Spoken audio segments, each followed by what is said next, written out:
Assalamualaikum warahmatullahi wabarakatuh. Halo semuanya, sobat-sobat ASN dimanapun kalian berada. Kami dari Gelombang 6 Angkatan 21 dari kelompok 4. Pada video ini kita akan membahas tentang bela negara. Kami mengangkat isu tentang judi online adalah pengkhianatan terhadap negara kita Indonesia. Saya Awaludin Jatuh dan teman saya. Ya, saya Musik. Kenalkan, saya Safira Dewi. Kenalkan, saya Wayan Darmawan. Tadi teman-teman, kita akan langsung saja masuk ke pembahasan ya. Judi online adalah salah satu bentuk ancaman terhadap negara kita ya. Tapi dia bukan ancaman sebagai minta, tapi dia meminta. Bagaimana judi online ini dia mengancam dari berbagai aspek yang di masyarakat kita, dari sosial, budaya, serta ekonomi yang paling terdampak. Nah, menurut KM, bela negara itu apa sih? Baik, terima kasih. Berbicara tentang bela negara yang pertama kali terlintas di benak saya pasti agresi militer dan perang ya. Nah, tapi apa sih bela negara itu? Bela negara adalah sikap dan perilaku warga negara yang dijiwai kecintaan kepada NKRI yang berdasarkan Pancasila dan Undang-Undang Dasar 1945 dalam menjalin kehidupan bangsa dan negara yang seutuhnya.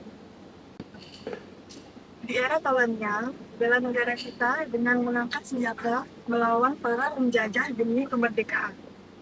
Sedangkan di era 4.0, bela negara kita menghadapi dunia digitalisasi yang menjadi salah satu ancamannya yaitu video online. Bahwa judi online ini merupakan salah satu ancaman bagi bangsa dan negara kita sendiri.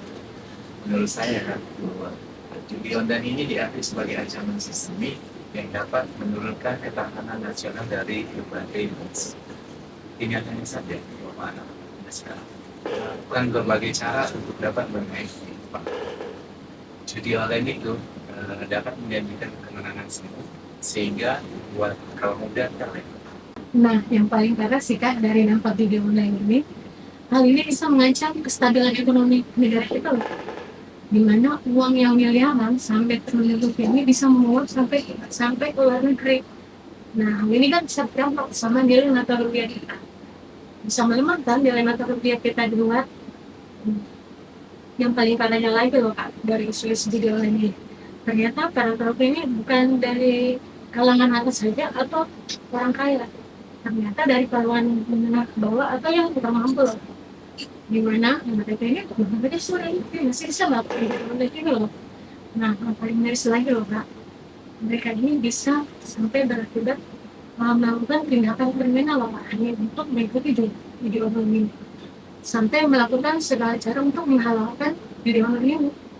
Dan juga di judi online, kalau kita lihat di banyak website, banyak ditemukan situs-situs judi online ataupun dia semacam game online biasa, tapi ternyata itu adalah situs game online dan memang promosinya sangat gila-gilaan, sangat masif di media sosial, apalagi mereka menggait para influencer.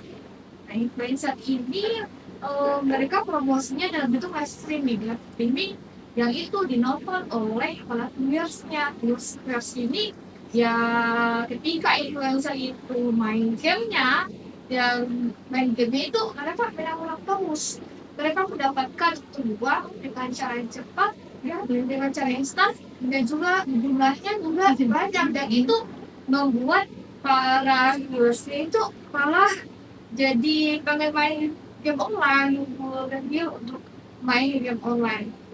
Seperti itu sih salah satu bentuk promosi mereka atau bentuk pasif dari promosi jadi Judi online ya. judi online. Gini ya, memang itu adalah salah satu bentuk nyata dari dampak dari judi online. Jadi para bandar ini yang mereka sengaja membayar para influencer untuk bermain judi online. Nah, di mana memang itu sudah diatur kan ya, di situ bahwa nanti influencer ini yang bermain di website mereka akan secara sekali digunakan. Nah, salah satu contohnya itu ada salah satu influencer di mana dia memang memiliki power yang banyak, memiliki subscriber yang banyak tau. Kemudian dia bermain itu kemudian yang mengajak para viewernya untuk tetap bermain dan menjadikan kemenangan. Nah, padahal itu kan bohong-bohongan kan, ternyata udah di-setting. Nah, menurut menurut dia sendiri bahwa ini adalah emang game online biasa, tapi kan buat kita kan bukan game online, itu game online. Nah, lebih gimana ya, lebih kalau aku boleh katakan kasar sih nggak boleh ya, tapi ya, karena ini kan channel-channel ASN yang nonton kan ASN nih. Lebih parahnya dia, kelakuannya dia nih.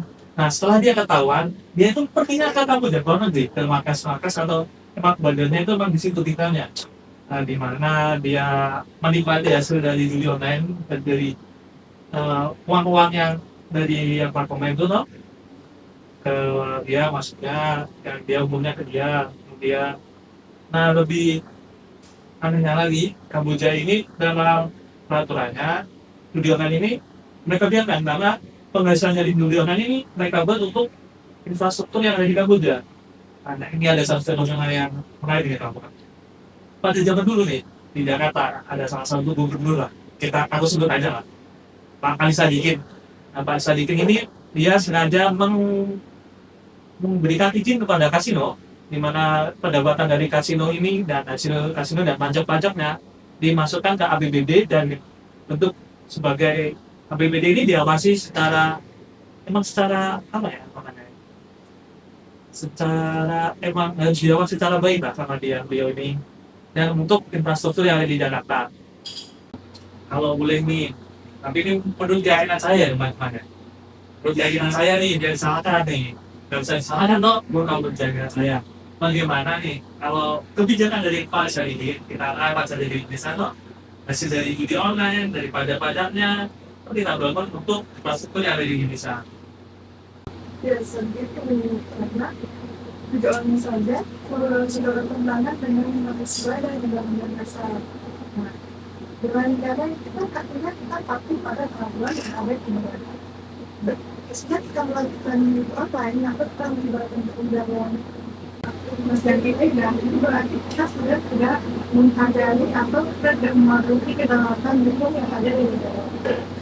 Berdasarkan undang-undang ITE dan KUHP itu, jadi dalam bentuk apapun adalah ilegal.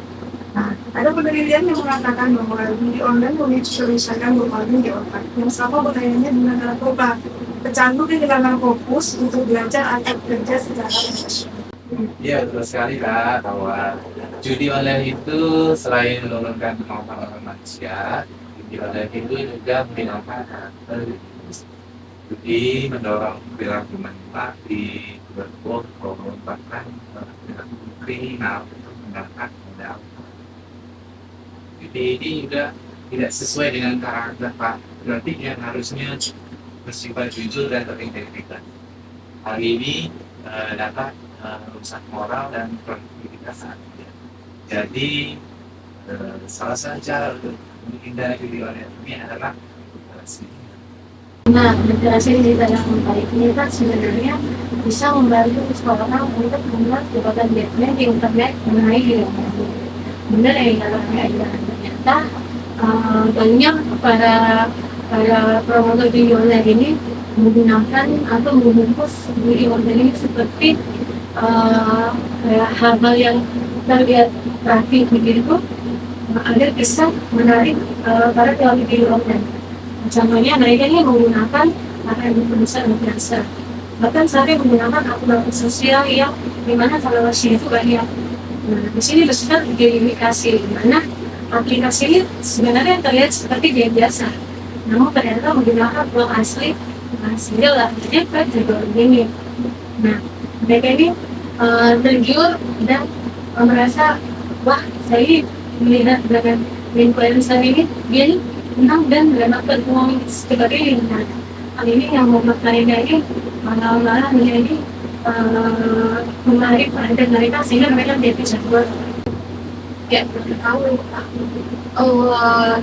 literasi tahu memang kena dibutuhkan oleh anak muda gimana apalagi dengan maraknya penggunaan media sosial.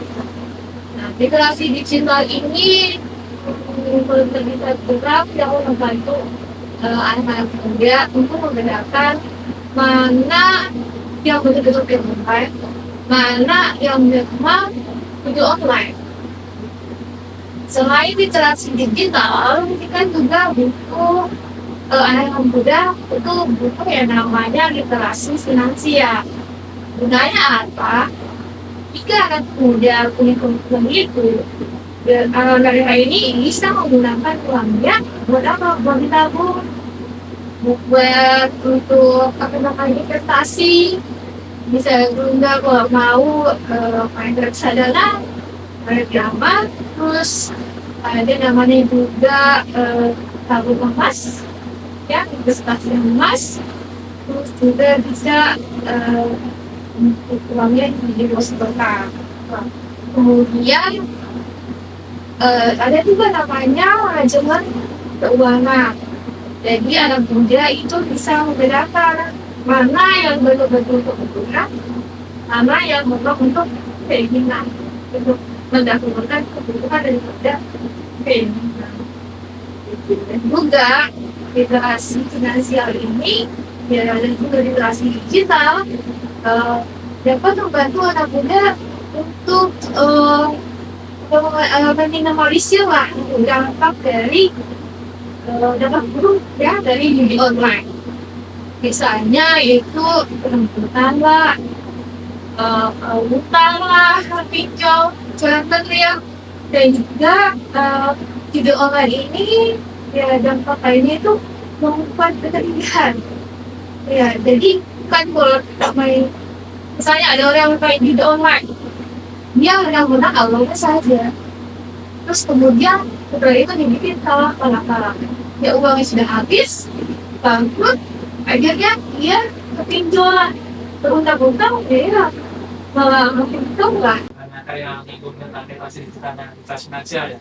Sebenarnya kita sebagai diri sendiri tuh sebelum kita digital finansial di dunia sekolah saja, kita tuh diajari tentang membaca, menulis, dan menghitung nih. Nah, di situ sendiri itu adalah salah satu modal untuk menuju ke digital dan literasi finansial. Nah, digital dan finansial itu kita tuh kayaknya tidak bisa mendapatkan dengan baik kalau di dunia pendidikan. Jadi kita tuh harus berpikir sendiri lah, berusaha kritis loh untuk mendapatkan semuanya dari misalnya dari teman, keluarga, dan lain-lain. Nah, karena kita adalah milenial ya, karena kita juga negara nih. Nah, ada nggak sih maksudnya sanksi atau hukuman yang pantas untuk para pemain video kayak ini sendiri, Pak? Nah, ada informasi yang bahwa BPJS ini atau penerima bantuan iuran kemana pemerintah yang membayarkan BPJS-nya. BPJS mereka ini dinonaktifkan karena verifikasi di online.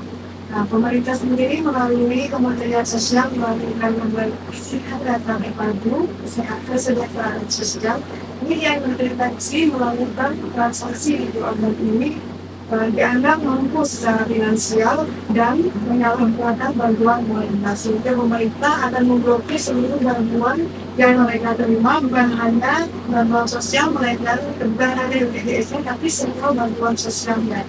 Nah, sanksi tadi sudah dibahas. Sekarang yang paling penting kita ketahui bahwa ada upaya-upaya pemerintah untuk memberantas kejahatan.